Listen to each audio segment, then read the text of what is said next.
नमस्कार, आप देख रहे हैं आवाज़ इंडिया, देश की भरोसेमंद आवाज़। मैं हूं अजीत। खबरों का सिलसिला शुरू करने से पहले आइए सबसे पहले एक नज़र डालते हैं आज की हेडलाइंस पर।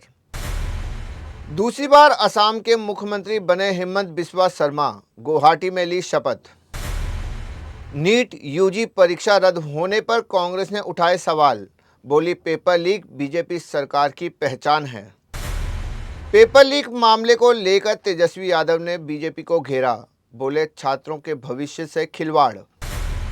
अर्थव्यवस्था को लेकर केजरीवाल का पीएम मोदी से सवाल, बोले देश को सच बताया जाए। और महाकाल की भक्ति में लीन दिखी तमन्ना भाटिया, उज्जैन में की भस्म आरती। अब खबरें विस्तार से। असम विधानसभा चुनाव में भाजपा की बड़ी जीत के बाद हिमंत बिस्वा शर्मा ने आज दूसरी बार राज्य के मुख्यमंत्री पद की शपथ ली। गुवाहाटी में आयोजित कार्यक्रम में राज्यपाल लक्ष्मण प्रसाद आचार्य ने उन्हें पद और गोपनीयता की शपथ दिलाई। इसके साथ ही हिमंत बिस्वा शर्मा असम के लगातार 2 कार्यकाल तक मुख्यमंत्री बनने वाले पहले गैर कांग्रेसी नेता बन गए हैं। शपथ ग्रहण समारोह में प्रधानमंत्री नरेंद्र मोदी, भाजपा शासित राज्य के कई मुख्यमंत्री, उप मुख्यमंत्री और केंद्रीय मंत्री भी शामिल हुए। समारोह के दौरान नई सरकार के मंत्रिमंडल ने भी शपथ लेकर कार्यभार संभाला। नीट यूजी 2026 परीक्षा रद्द होने के बाद कांग्रेस ने केंद्र सरकार पर निशाना साधा। राहुल गांधी ने सोशल मीडिया पर लिखा पेपर लीक को भाजपा सरकार की पहचान बताया। राहुल गांधी ने कहा कि परीक्षा रद्द होने के करीब 22 लाख छात्रों की मेहनत और उनके परिवारों का पैसा बर्बाद हो गया। मोदी सरकार के पिछले 10 वर्ष में 79 से ज़्यादा पेपर लीक हो चुके हैं और सरकार के संरक्षण में पेपर लीक माफिया फल फूल रहे हैं। कांग्रेस ने कहा कि हर साल लाखों छात्रों के सपने टूट रहे हैं और युवाओं का भविष्य अंधकार में जा रहा है। कांग्रेस के मुताबिक सरकार ने देश की परीक्षा व्यवस्था को पूरी तरह कमजोर कर दिया है। आरजेडी नेता तेजस्वी यादव ने भी नीट यूजी 2026 परीक्षा पेपर लीक मामले को लेकर भाजपा सरकार को घेरा।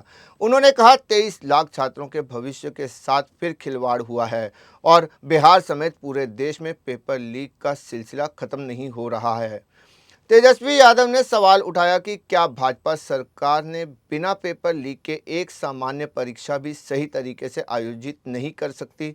लगातार हो रहे पेपर लीक से सरकार की प्रशासनिक क्षमता, नीति और नीयत पर सवाल खड़े हो रहे हैं। तेजस्वी ने कहा कि केवल दिखावटी जांच से काम नहीं चलेगा और सरकार को आत्मनिरीक्षण करने की जरूरत है। अरविंद केजरीवाल ने प्रधानमंत्री नरेंद्र मोदी से 3 महत्वपूर्ण गुजारिशों करते हुए देश की अर्थव्यवस्था को लेकर चिंता जताई है। उन्होंने कहा कि पूरा देश इस समय सदमे में है और सरकार के हालिया कठोर कदम आर्थिक स्थिति को लेकर गंभीर संकेत दे रहे हैं।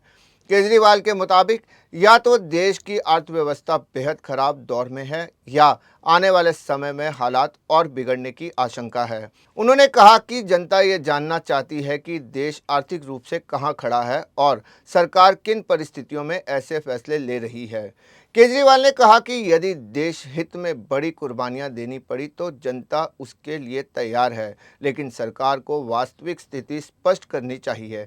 उन्होंने जोर देकर कहा कि केवल आदेश देने से काम नहीं चलेगा और प्रधानमंत्री को जनता के प्रति जवाबदेह होना होगा। वक्त हो चला है एक छोटे से ब्रेक का।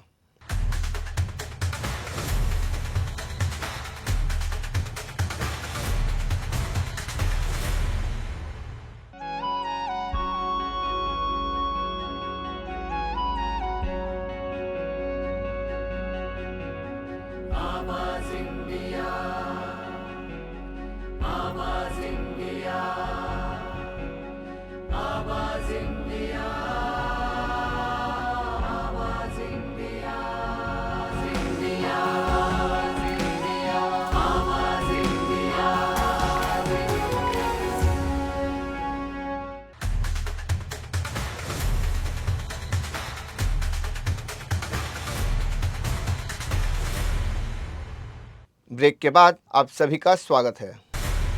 पश्चिम बंगाल की नई सरकार द्वारा राज्य के मुख्य निर्वाचन अधिकारी मनोज कुमार अग्रवाल को मुख्य सचिव नियुक्त किए जाने के बाद सियासी विवाद तेज हो गया है। लोकसभा में नेता प्रतिपक्ष राहुल गांधी ने इस नियुक्ति को लेकर भाजपा और चुनाव आयोग पर मिलीभगत के गंभीर आरोप लगाए हैं। राहुल गांधी ने सोशल मीडिया प्लेटफॉर्म एक्स पर पोस्ट करते हुए कहा कि भाजपा इसी के चोर बाजार में जितनी बड़ी चोरी उतना बड़ा इनाम। उनका ये बयान ऐसे समय आया जब हालिया विधानसभा चुनावों को लेकर विपक्ष पहले से चुनाव आयोग की निष्पक्षता पर सवाल उठाता रहा है। कांग्रेस समेत कई विपक्षी दल चुनाव प्रक्रिया में पारदर्शिता को लेकर लगातार चिंता जता रहे हैं। हमीरपुर महोबा तिंदवारी सीट से समाजवादी पार्टी के सांसद अजेंद्र सिंह लोधी की प्रधानमंत्री मोदी पर की गई टिप्पणी के बाद मुश्किलें बढ़ गई हैं। सोमवार को जिला कलेक्ट्रेट में सपा कार्यकर्ताओं के प्रदर्शन के दौरान संबोधन करते हुए सांसद ने पीएम के खिलाफ विवादित और अमर्यादित बयान दिया। उनके बयान के बाद राजनीतिक माहौल गर्मा गया और भाजपा ने इसे देश के सर्वोच्च पद का अपमान बताया। मामले को गंभीरता से लेते हुए पुलिस ने सांसद के खिलाफ विभिन्न धाराओं में मुकदमा दर्ज कर जांच शुरू कर दी है। बताया जा रहा है कि प्रदर्शन विभिन्न मांगों को लेकर आयोजित किया गया था, जहां यह विवादित बयान सामने आया। घटना के बाद प्रदेश की राजनीति में सियासी बयानबाजी तेज हो गई है। कांग्रेस नेता और पहलवान विनेश फोगाट के आरोपों पर भारतीय कुश्ती महासंघ के पूर्व अध्यक्ष ब्रजभूषण शरण सिंह की प्रतिक्रिया सामने आई। दिल्ली के राउत एवेन्यू कोर्ट पहुंचे पूर्व भाजपा सांसद ने कहा कि ये जो रायता फैला गई है देवी जी, हम उसकी कोर्ट में निपट रहे हैं। उन्होंने स्पष्ट किया कि कुश्ती मुकाबले कहां होंगे और कौन खेलेगा, यह फैसला भारतीय कुश्ती महासंघ के अधिकार क्षेत्र में आता है। ब्रजभूषण ने कहा कि WFI कभी किसी खिलाड़ी को बिना कारण मुकाबला करने से नहीं रोकता, क्योंकि महासंघ का अस्तित्व खिलाड़ियों के लिए ही है। अगर किसी खिलाड़ी को रोका गया होगा तो उसके पीछे कोई वजह जरूर होगी। अभिनेत्री तमन्ना भाटिया आज उज्जैन स्थित महाकालेश्वर मंदिर पहुंची, जहां उन्होंने भस्म आरती में हिस्सा लेकर भगवान महाकाल के दर्शन किए। लाल रंग की सुनहरी बॉर्डर वाली साड़ी में पहुंची तमन्ना पूरी तरह भक्ति में लीन नजर आई और मंदिर परिसर में पूजा अर्चना की। उनके साथ अभिनेत्री प्रज्ञा कपूर भी मौजूद थी। दर्शन के बाद तमन्ना ने अपने अनुभव को बेहद आध्यात्मिक और भावपूर्ण बताया। उन्होंने कहा, इस स्थान पर तभी जाया जा सकता है जब खुद महाकाल का बुलावा आता है। देश और दुनिया की बड़ी खबरों में फिलहाल के लिए इतना ही। जुड़े रहिए आवाज़ इंडिया के साथ, तब तक के लिए नमस्कार।